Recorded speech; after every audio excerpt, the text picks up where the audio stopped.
a lot of slides, but I'm going to try to talk fast and move quickly, but please have me stop if you want to throw a comment or question, because I do want to have this to be a, conversation.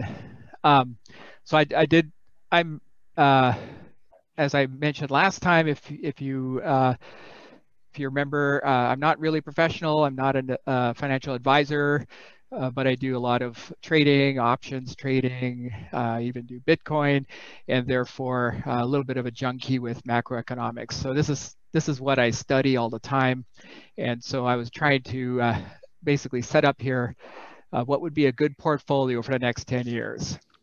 So just looking back the last 30 years or so, we've been in a secular deflation trend. So technology, makes us all more productive. It reduces the need for labor. We've got machine learning and AI that are starting to do things we can't do as humans. You can't hire a team to do all the analysis. And then the big tech monopolies are getting bigger and bigger every year. Of course, the outsourcing we talked about, has basically done labor arbitrage.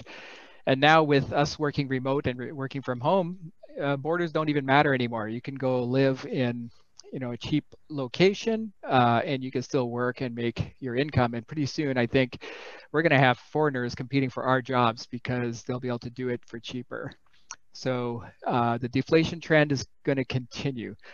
Another major component to deflation is demographics, with the baby boomers and retirees are the largest demographic cohort. And as they age, as we age, we are going to spend less, and we don't need washing machines as much. We don't need as many cars. We don't need as many houses. And so this is a kind of demographic trend that's causing the world to be deflationary. And we're also in a pretty big bind with our debt. The US debt and all the large countries have massive debt bubbles. We're at zero interest rates and negative in some countries. This year we'll be at 140% debt to GDP. This is kind of like the worst that Japan had in the late 1980s. And so we are in a kind of a pickle. We're going to not be able to grow ourselves out of this. The debt is so large that we can't grow out of it. We won't be able to pay it off. We're going to have to keep borrowing every year to service the debt. We can't let taxes rise too high, because that would just cause, a depression or recession. And so we are at a point where there's only two options left. We let that recession, depression happen, or we let the currency devalue. We let the US dollar devalue.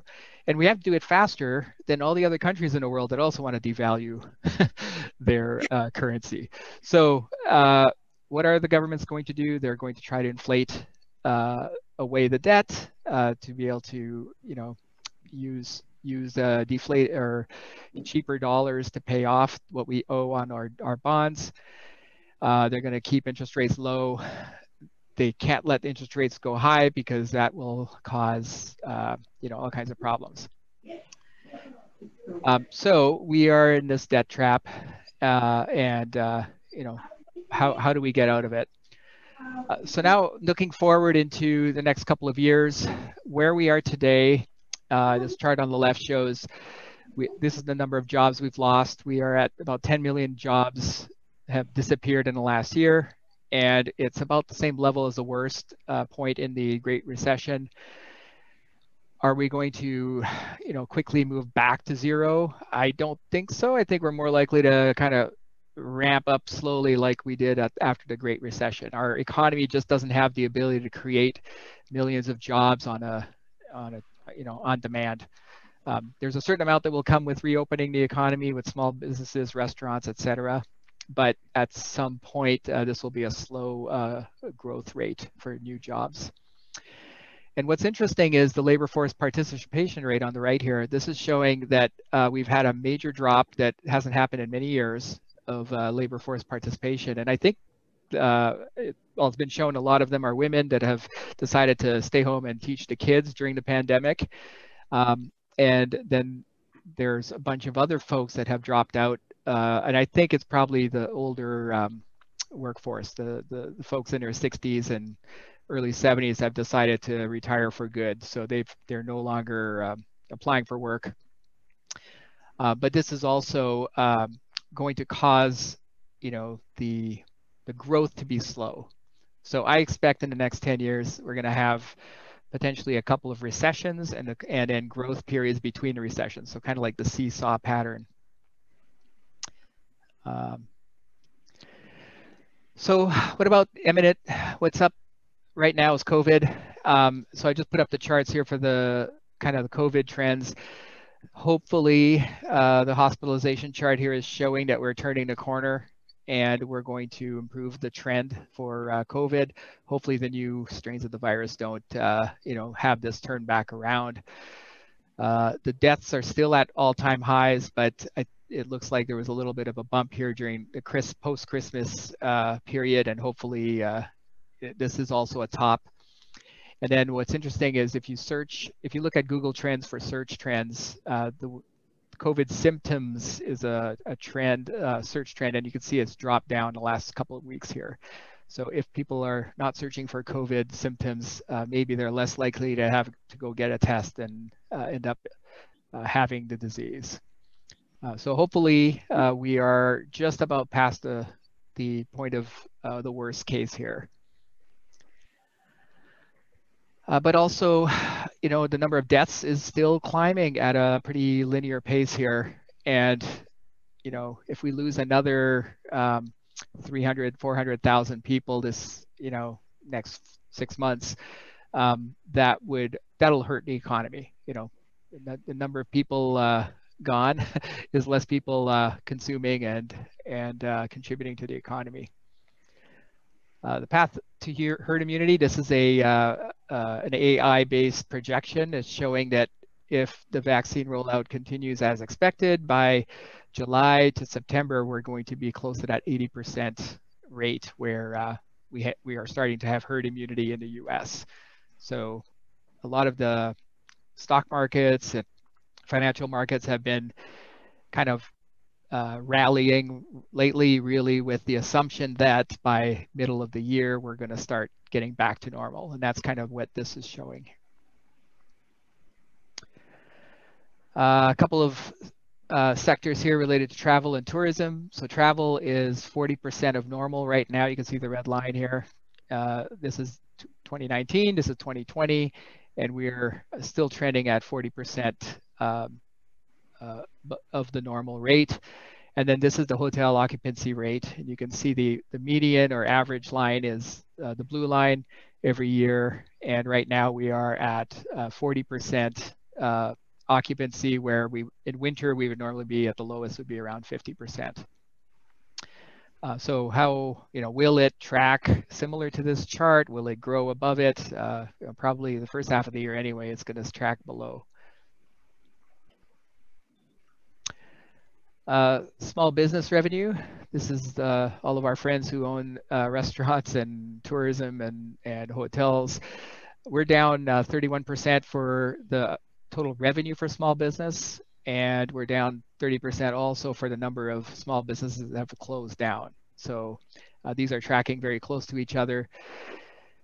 Will new businesses come in to fill the void? That'll probably take a little while.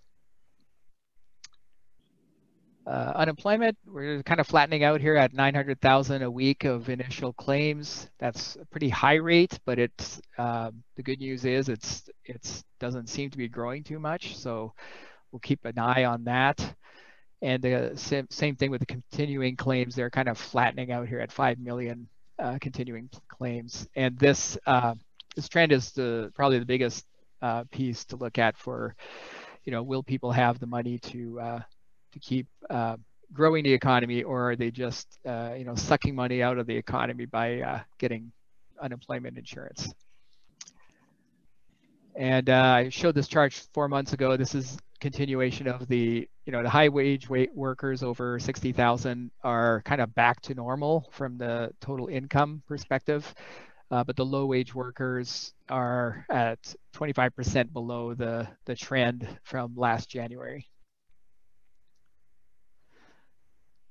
A couple more charts on the economy. Consumer spending, again, consumer spending is actually back to where it was in last January, or just 2.8% down.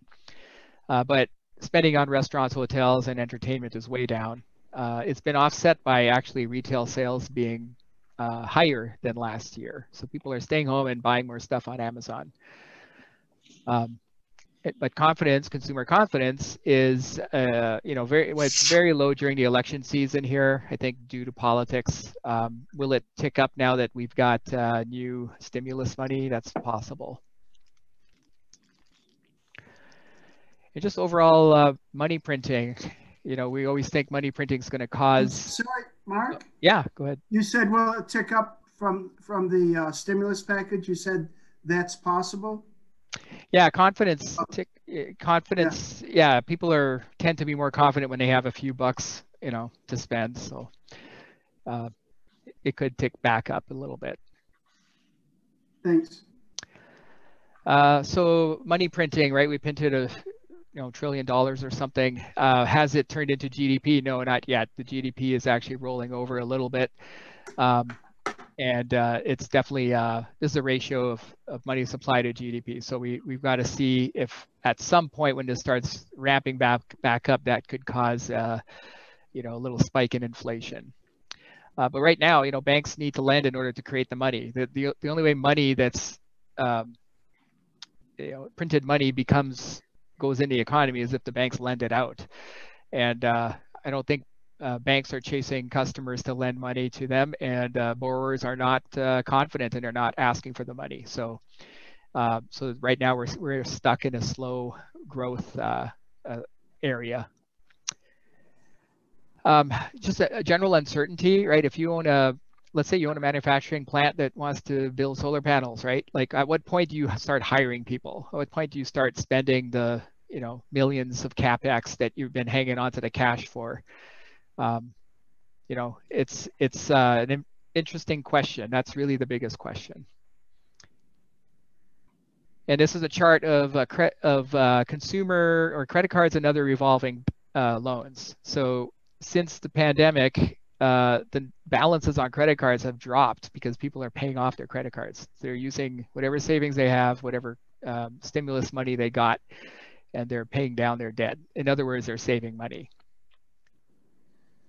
So we had this 30-year deflation. We have this kind of uncertain near-term economy. And now the question is, will we get inflation? So with all this money printing, stimulus money, deficit spending is going to be, in the foreseeable future, we will be deficit spending. There's no way we're ever going to tighten our belts. And there could be some pent-up demand with travel, entertainment, and housing once the virus is behind us, right? We also have changing demographics now. So we have the millennials are growing up and they're buying houses, cars, furniture, appliances. They're starting to have kids. We also are talking about having a minimum wage of $15 an hour. We also have a lack of skilled labor. Even though we have this giant unemployment issue, it's still impossible to find a plumber or a roofer or someone to, work in a factory that has skills. There's retirees are going to have I think it's the first group of the baby boomers group is turning 72, so they're starting to do forced selling of their retirement plans. So when they sell those stocks, what are they going to spend it on? What are they going to put it? All these things can lead to some inflation. Of course, we have globalization that is kind of reversing to an extent. We're going to have more local or onshore supply chains. We're decoupling from China to some extent, and there could be additional trade wars and tariffs. And the oil is out of favor. We just talked about energy. Nobody wants to pump oil anymore. They want to invest in alternative energy sources, and therefore we stopped drilling.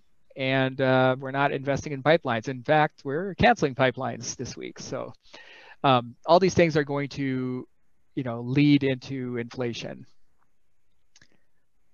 So a couple of charts on inflation. We have CPI. The latest print was at 1.3%, which is a very low number. The Fed are not planning to change their zero interest rate plan until we get up to 3% or so. So we still have room to move. And if you look at how that breaks down in the CPI, we have durable goods inflation is up 4%. So that's like people buying washing machines and vehicles, cars. That's up 4% over year over year. And the services inflation, which is like going to a restaurant or a hotel, is down 1.6, or it's down to 1.6. So you can see we're kind of a muted low inflation right now. This is an interesting chart. This is the input cost for manufacturing, the ISM prices paid chart. So the blue line is the prices paid is up to 4% year over year, and the CPI follows it. It's you can almost see here every time the blue line jumps, the red line follows it, relatively shortly thereafter. So blue line jumped in the last number here, and the red line is our CPI at 1.3%, and that could jump up. If CPI jumps up to 3 or 4%, we're going to see some freaking out in the financial markets, and you'll see some major shifts. You might see the Fed coming in and actually like stopping their QE programs, which would cause stocks to freak out, and so that's something to watch. Input commodities. So there's a number of charts here. The one on the left is copper. This one is rolled steel. Iron ore has a very similar chart. The one on the bottom here is lumber, and that's just going crazy. Gasoline and oil. Gasoline and oil have not recovered to last year's numbers yet, but they have ramped up quite a bit from the bottoms. But all the industrial metals and other input costs are super high right now. And so those will start to factor into all manufacturing related, and pretty much the whole economy runs on energy. So that's the other piece here is if energy keeps rallying, we're going to have some inflation creeping in.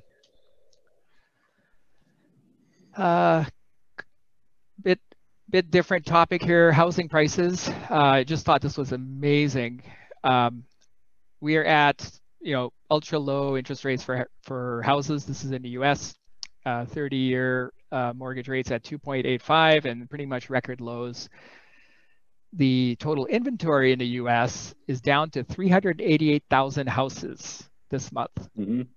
This is unbelievable. Last spring during COVID, we had double the number of houses available to buy. So what does this mean to me is we're going to have at least a 10% appreciation in housing this year.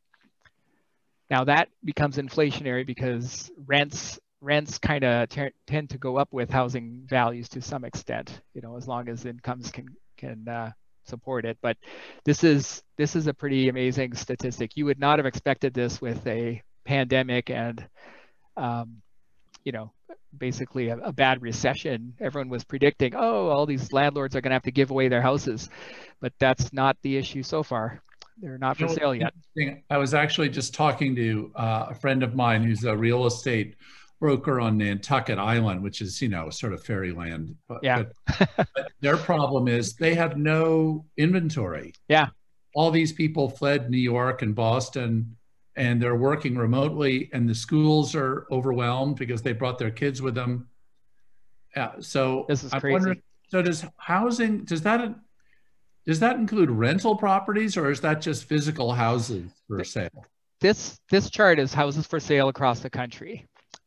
So currently on the market, and there's a lot. Single family. Yeah, single family. Single family, yes. Yeah, there's probably the chart with inventory of multifamily would show a lot more inventory. But the thing was interesting Mark, is have you correlated this to housing starts? Because at the end of 2019, you had about 1.6 million annualized new housing starts. Right. And that went down to like almost 800,000, which can explain a lot of this. In 2020, dip. Yeah. Yeah. Yeah, I think absolutely the home builders index, the home builders, are just rallying like crazy now because they're going to be able to make, they're going to be able to sell everything that they build and basically ask a high price for it. But yeah, this is quite amazing. And the interesting thing is the same chart for Canada shows 100,000 houses in the whole country. So Wow. we are in an unprecedented stage here where the baby boomers have not sold yet. They're still hanging on to their houses, and the millennials are now starting to look for houses. My son last year bought a house during the pandemic. He's a millennial, and I thought he paid full price for it. Pretty good. He was lucky to get in when no one else was showing houses. They were all afraid of the virus, and he was able to get up price. He paid full price, and 2 weeks later, across the street, a house sold for 80,000 more. So, Wow. there's some like people chasing. There was a tweet somebody I read of a tweet yesterday where somebody offered 80,000 above list price. I don't know which state this was in, but he offered 80,000 above list price, and he was outbid.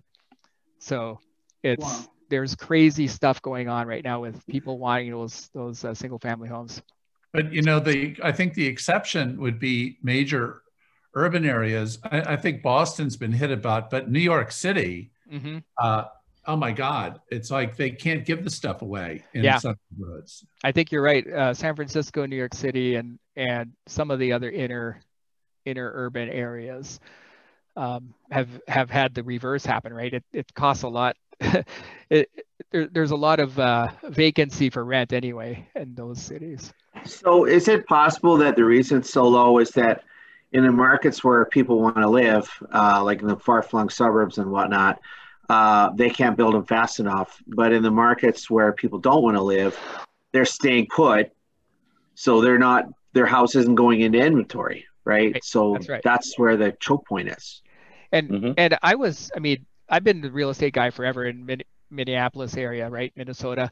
And we've had record low inventories every year for the last 7-8 years. And so there has been no shift. Like yes, the builders came and started building in the outer suburbs, but not to the level that they needed to. They were building McMansions. They were not building starter homes.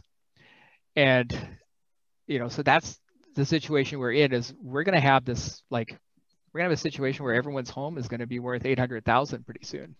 Is this a situation too where builders are trying to be clever and not overbuilding because they don't want to get stuck with a lot of inventory on the other side? And so they're building slowly to try to maximize the profit in other words, maximize profitability at the expense of market share.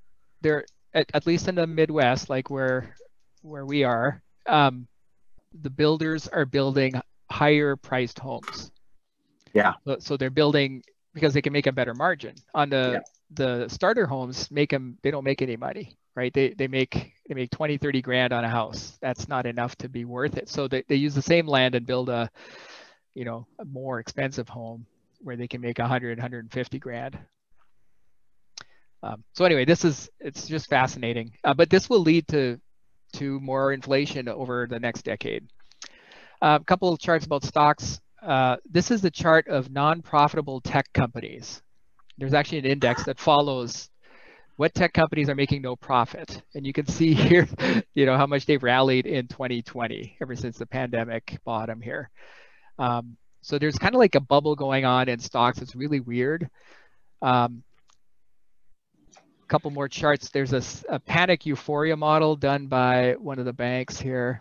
And it's showing, way above the 1999-2000 bubble that we had. There's also a margin debt. That's a chart over here. We're again at all-time highs, way above what we had in .com financial crisis or in the last decade here. So we have kind of like this bubbly thing going on with the stock market. Just want to caution if we're investing, if we have 401ks, to be careful with stocks right now. So we have a couple of things going on here. So in the next decade, we're going to have recessions probably. We could have, shocks, growth slowing. We are currently kind of in this reflation mood where GDP is growing from a low point. We're going to have global demand increasing, emerging markets will increase, stocks are going up, we have commodities going up. We we have long bonds going down because the long bond is sensitive to the interest rates. And then there's a risk that we can move towards that inflation. And the biggest risk is if we move to that hyperinflation, where currency devaluation happens at a great rate.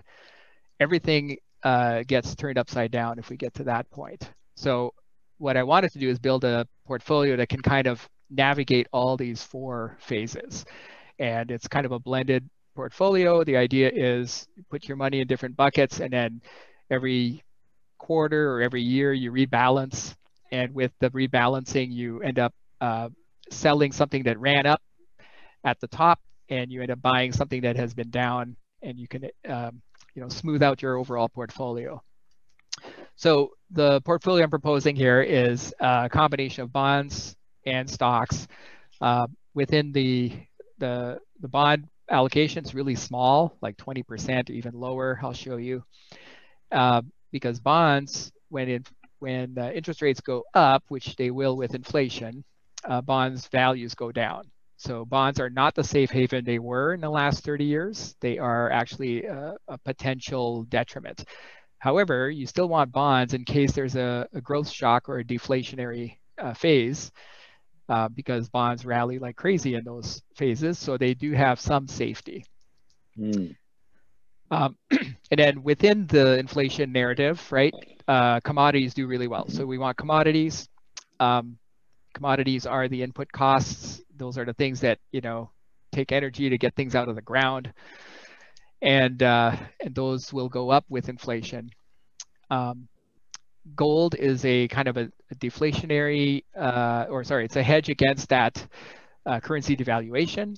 It's also does really well in that growth scare or recession mode. Bitcoin is just a digital version of gold. I definitely recommend 5%. Everyone should have 5%. There's a bunch of momentum strategies that always do well in all situations. Like right now, the momentum stocks are the big cap tech stocks, and it's great if you could, if we, hitch ourselves to that train and keep riding it until the momentum changes. So there are some momentum strategies I'll recommend here. And then in general, spreading your allocation to other stocks between the US, international, and emerging markets. US was the biggest performer the last 10 years and the only place to invest, but that's going to probably change with the way the US will lose some reserve currency status, and the US will grow at a slower pace than other places in the world.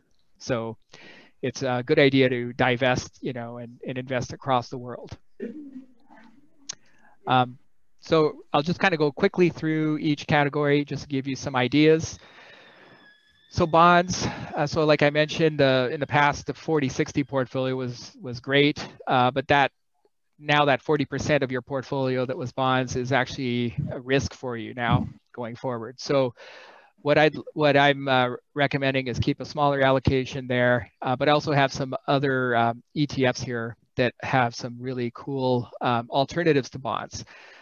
So iVol is an ETF that has an inflation hedge built in because it buys tips, and it'll also have bond options. So if bonds crash, these will actually go up. So they do the reverse of a normal bond.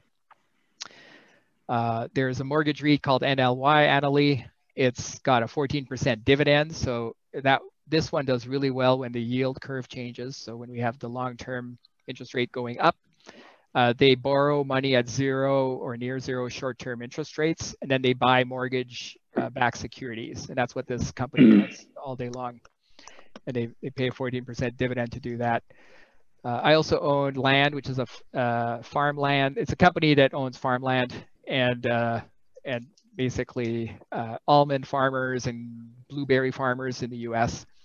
And they have a 3.6% dividend. And then the natural gas pipelines, AMLP, is an ETF with a lot of companies in it that own pipelines. And those guys pay an 8.8% dividend. So really good alternative to bonds to get your income.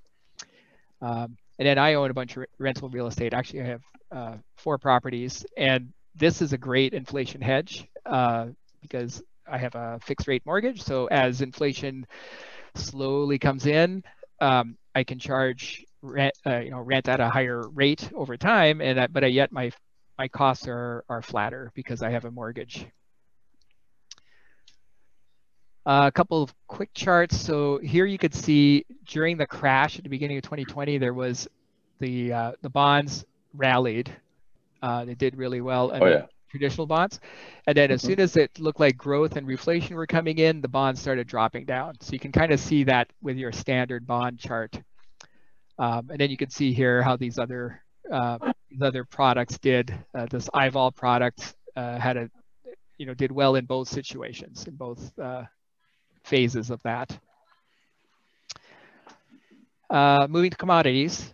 So actually, I think I have 30% of my portfolio in commodities right now, but I think it might be near. Commodities have been out of favor for like 8 or 10 years, and there's been this giant bear market. A lot of companies shutting down, merging, or even failing outright, and no one's been investing in new mines and new wells and things like that. So the commodities are in a point where they're set to come back. And this year, all of these plays have done really well. But where I'm focusing my attention is on energy companies, right? XLE or XOP are two ETFs that are all the large energy players. Oil is probably going to go to 65 to 75 by the end of the year because the U.S. oil earlier this year shut down, and we've stopped investing in those companies, and therefore it's going to take them a while to start back up. It'll probably be a year after we get to $75 prices before we're going to drill more. So we're going to have a high oil price for a while, and that's going to be a headwind for the economy, but also it'll be great for the energy companies. Can I ask a question? What about gas and mineral leases?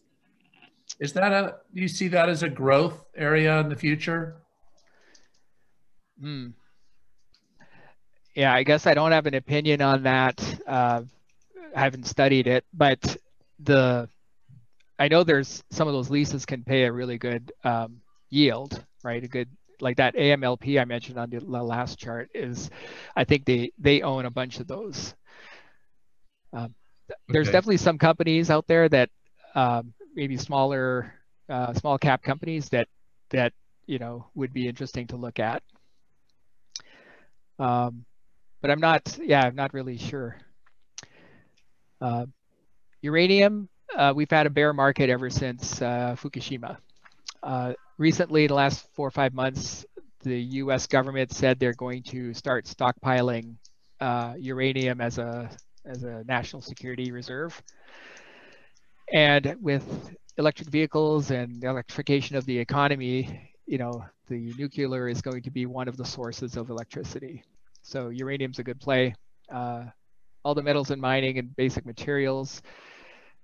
Copper producers, lithium is in battery technology. There's only one company outside of China that's investable. That's ALB.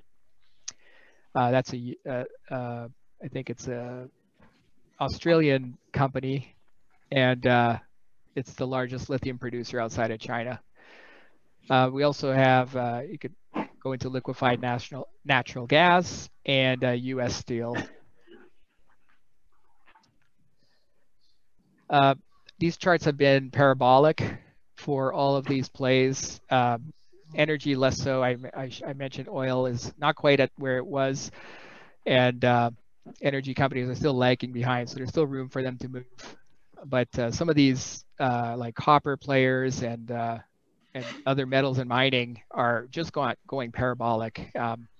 It's quite possible they're still in inning 1 of a 9-inning game here. So I would go in carefully because they're so high, but they should do well the next 10 years. So gold, I don't know if I have to say much about gold.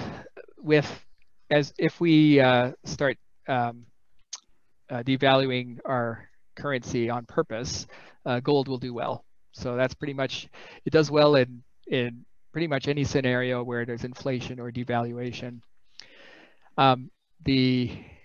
The only scenario where it doesn't do so well is the last 5 or 6 months. We've been in a growth mindset, and the growth mindset is where gold will basically go steady or drift downwards. So we have GLD, SLV, those are gold and silver. GDX is the gold miners. And so I always have these in my portfolio. You can see here a little bit what happened as we were getting, the economy was slowing, gold did well. Then we crashed in with everything else. Then when there's a risk of more deflation, maybe it's a Great Depression, gold rallied like crazy. As soon as we started seeing higher interest rates, gold's flattened out and started coming down. And now we're at a point where it's in a good place to buy again. Depends if we, continue drifting down, we might start pulling up here. So Bitcoin, hedge funds and family offices were the buyers this year. It's up to like $32,000. It's all-time high around 42,000 earlier this month. So it's down quite a bit. It's down 25%. But it's an uncorrelated asset class, and that's what's the attraction right now and why hedge funds are getting in. The actual institutional buying is just starting, and that's probably what will be the focus for the next year. I expect Bitcoin will keep rallying. It'll probably hit 70 or 80,000 this year, and it's probably going to have like a blow off top with a bunch of people crazy, buying at the top, and then it'll crash back down 50 or 80%. So this is a volatile item, but over the long term, and we're talking the next decade, this is basically an option against currency debasement, right? If we have currency debasement or the Great Reset, high inflation, Bitcoin will be easily $300,000 or higher. I see it as a kind of a binary. It's either 0 or 300,000. So I'm buying more every week, and I'm actually trading it to try to increase my Bitcoin pile by going in and out of other coins. There's 2 ways to play it in normal financial markets. These are not really great. GBTC is a Bitcoin trust you can buy on the over-the-counter stock market. You're buying Bitcoin with a 9% premium, which means someday it'll be arbitraged out, so you'll lose that premium.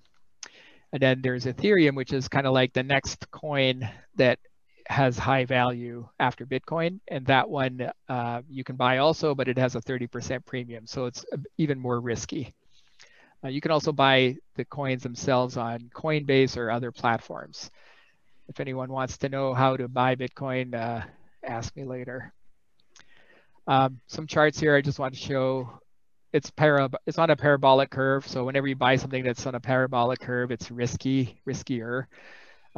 Thing is, I don't know how far down it'll go before it starts going up again. And this chart on the bottom here shows the the peak from 2017, is dwarfed already by the peak this year. So if you thought it was a bubble then, maybe it's a bubble now. Maybe it's not a bubble yet. So momentum strategies I mentioned, and I know I'm way over time here. I'll run through the rest quick. There are 4 ETFs here that are automatically buying the highest momentum stocks or the highest momentum ETF funds. And this is just a great way to kind of allocate a chunk of your portfolio to a systematic process, and you don't have to worry about timing your buys and sells. Just let the ETF do the work. Momentum's a great approach, and it has had a great run the last 30, 40 years. Momentum has always worked. These charts are going straight up and to the right. Will they correct? Yes, they'll correct when there's a correction like there was last spring, but they'll continue going. U.S. equities, the only thing I'll highlight here is we are in this bubble area. The bubble could keep going. It feels like 1999, maybe it's 1998. We could have another year of this. We could have the stock market double from here. So, you know, all these things are possible. Right now it's dominated by 7 stocks in the S&P that have 30% of all the value. So it's important that, you know, if those unwind, if, you know, Facebook, Google, Microsoft, Netflix, Amazon, and Tesla start dropping, you know, the whole stock market is gonna kind of suck wind unless new stocks, you know, rotate into the leading positions, right? So I like RSP. It's a equal weighted 500 stocks, and that way you're not focusing on the top big names, but it could lag the SPY or the S&P if the top stocks keep going. Also important that a lot of the buyers in the stock market are passive flows. So they just buy every week. When they get their paycheck, their 401k just buys. And they buy the index. They just buy the index, buy the index. And that is a real thing now. The last 5 or 6 years, this has become a dominant force. And so they also don't sell when there's a crash. So just be aware that, you know, the passive flows will continue to provide a bid. And, you know, even though I talked about moving our money to international and emerging markets, there will always be a U.S., you know, strong market in the U.S. based on the passive flows. Again, all our charts are, you know, up from the bottom in March. We're up about 60% or 70% on all of these. International equities, I like, you know, you can just buy a general fund that does all of the companies outside the U.S., or you could focus on a country. So I like Great Britain or UK. Brexit's over now, so these guys have been beaten down stocks and they haven't done well the last few years, and they have a good chance of coming back. Canada looks good to me because it's got a lot of banks. The Canadian banks do really well. They're also value. We have gold miners, resource companies, energy companies, and even cannabis and Bitcoin companies in Canada. So it's a pretty good mix of the things I think are going to do well. And then Japan is also one of those kind of value areas that has not done well the last several years, and it's kind of due for to come back in fashion. A few more charts again, up and to the right. All of these are doing well. And then the last section here is emerging markets. So this is where the growth will be in the next 10 years, right? The US has pretty good demographics with the millennials and the younger group, but the emerging markets are even better. And so if India and Brazil get into the, you know, being a top tier economy, these are set to be giant markets. And so I really like the India ETF. I've played a bit with Brazil. Also like Mexico for the nearshoring or onshoring trend, moving away from China. I think that's something interesting. And Mark, let me inject a question here, and it kind of ties back into your first couple opening slides when you were talking about U.S. debt having increased to a point that we will no longer be able to service the debt by growth. We will have to continue borrowing. Right. Conversation with a good friend a month ago, a statement he made, I haven't researched it. I'm very skeptical. Like to run it by you and see if you know anything here or any validity to this. But he made a statement that the World Bank, at the very beginning of the last administration in 2016, the World Bank rated the U.S. overall debt at $13 trillion. And, excuse me, the World Bank rated U.S. debt at $13 trillion and is now rating U.S. debt at close to $30 trillion. Do you know if there's any truth to that? I don't know the number, but I know we doubled in the last year or the last 4 years. We doubled in the last 3 years. Yeah. Okay. Yeah. I mean, just this year. That's. This year I we find printed that a lot. the last 11 months we printed 1/3 of all of the debt. Like we printed more than all history of the U.S. Since the 1930s or whenever the last time we had a low debt. And certainly, maybe the bulk of that was due to the pandemic, but lots of other things too. The problem is, so there's. Yeah, was it the tax break?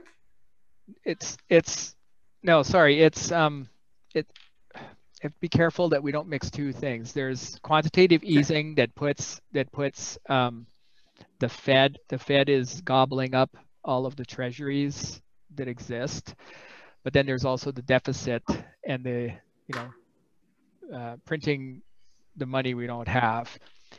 Yeah. Sorry, I don't know the exact numbers, and because all I know is it's like off the charts. It's crazy. But it's doubled. It's doubled in 3 years. Oh yeah. Okay. Yeah, it's not going away, and it's going to double again in the next year, right? Like it's not going away. It's not changing. If you think we're a household and we're going to have to balance our budget, it's not going to happen. This is absolutely not possible. It's as a pretty conservative thinker, it doesn't make any sense to me, but it's the way it is. It doesn't make any sense to me either. This is where I'm a neophyte economist. I know that our economies are supposed to run basically on paper and on trust, but how is that sustainable? I don't. It's not. It's not. We'll just print. This has happened. When the Romans went in debt, they printed more, right? They deflated or inflated their currency to the point where everything is inflated, right? So that's how they get out of debt. That's how. Actually, they didn't print more. What they did was they debased their money by diminishing the amount of mineral. Amount of gold they actually produced coin, and they cheapened it. That's where alchemy kind of comes into play in the days of the Romans. Right. The same idea, right? After World War I, the Germans did it with like hyperinflation, right? There was it brought Hitler in because of that, right? So it's like these things are coming. We're going to have a reset of our currency. It has to happen. Now, will it happen in 10 years, in 20 years, or in 2 years? I can't tell you. And will it happen slowly or fast, right? So tomorrow, Janet Yellen could issue a $1 trillion coin. She has the legal power to do so. Okay, and if she issued the $1 trillion coin, she could do like 7 of them, and she could sell or issue them. And the buyer of that coin could be the Federal Reserve. The Federal Reserve could buy that coin. All they do is they just move it from one side of the ledger to the other. That's magic, the way the Federal Reserve do that. And that would basically be putting, $7 trillion of the U.S. debt on the balance sheet of the Federal Reserve. There's nothing against the law. The problem is everyone else who owns treasuries around the world who thinks the U.S. government's going to pay their debts would freak out, and so the bond markets would have a fit. So how it happens and when it happens, I can't tell you, but we are going down this path of currency debasement in one way or another. It does feel like a currency race to the bottom, though, because if we depreciate, all the other countries relative. Gone are the days when currencies were backed by like gold and things like that. So everything's relative to everybody else. And so if we're trying to inflate our way out of our slump and grow our economy and inflate our way out of all this debt, right? we'll have to depreciate. Like, man, the only way to do it is depreciate it against a country that's not depreciating themselves. Yeah, they all are. So and they all are. so really the winner is gold, right? Because right. It's a hard asset. That's right. The winner is, someone who owns land, right? Or Bitcoin. Or Bitcoin, although Bitcoin is more speculative because it's a digital asset. Yep. So I just through using these allocations, I just looked at how would have my portfolio done in the last year. In fact, I did pretty much the same return last year, having a very similar portfolio. So with this mix, the S&P would have made 18% last year, and I would have made 54%. If I exclude my 5% Bitcoin allocation, I would have made 49.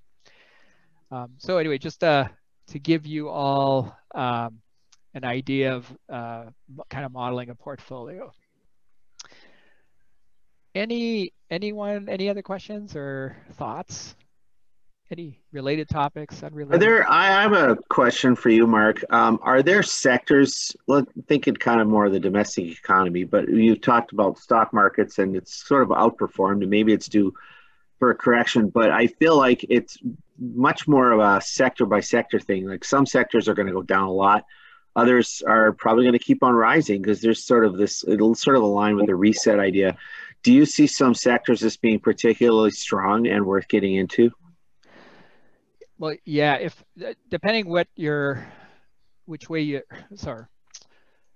depending which model you're following. So if you're thinking, like technology or something like that,